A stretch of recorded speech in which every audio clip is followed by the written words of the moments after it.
Pemirsa, niat hati mencari nafkah seorang warga Kasemen, Kota Serang, Banten justru jadi korban penyiksaan dan tindak pidana perdagangan orang atau TPPO di Kamboja. Korban bahkan harus berjalan kaki selama puluhan jam demi bisa menyelamatkan diri.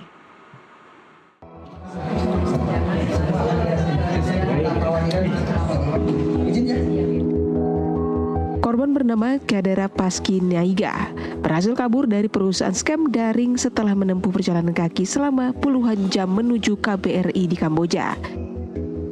Korban menceritakan awalnya tergiur tawaran kerja di rumah makan Vietnam melalui media sosial karena sulitnya mencari lapangan pekerjaan di Kota Serang, Banten. Namun setelah diberangkatkan oleh agensi melalui jalur VIP di Batam dan Malaysia, korban justru dibawa ke Kamboja menggunakan bus selama 18 jam. Selama 8 hingga 9 bulan, korban disekap di sebuah perusahaan dan dipaksa mencari pelanggan untuk penipuan daring dengan target negara Singapura, Malaysia, dan Brunei. Jika tidak menuruti perintah, korban diancam akan disiksa dan disetrum oleh pihak perusahaan. Korban akhirnya berhasil kabur bersama 23 warga negara Indonesia lainnya dengan berjalan kaki sejauh 125 km selama 23 jam untuk mencapai KBRI di Kamboja. Selama bekerja, korban mengaku hanya menerima uang $100 pada awal kedatangan. Selebihnya hanya menerima penyiksaan saja.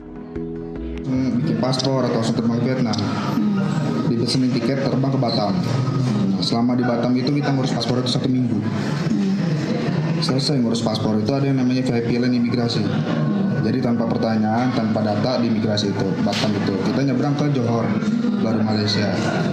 Dari Johor Malaysia, orang agensi juga udah standby orang Malaysia jemput kita, dibawa kita ke Kuala Lumpur.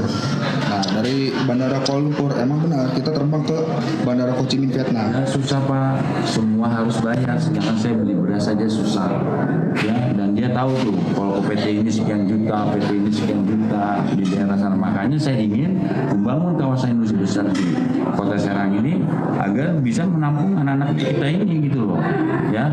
Mudah-mudahan para oknum itu yang mengganggu investasi bisa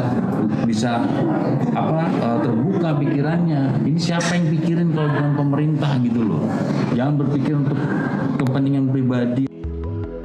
Budi mengungkapkan masih ada sekitar 6 warga Kota Serang lainnya yang masih berada di Kamboja dan menunggu proses pemulangan. Wali Kota mengimbau masyarakat Kota Serang agar lebih waspada terhadap tawaran kerja luar negeri dengan prosedur yang tidak jelas. Dari Banten, jurnalis NTV melaporkan.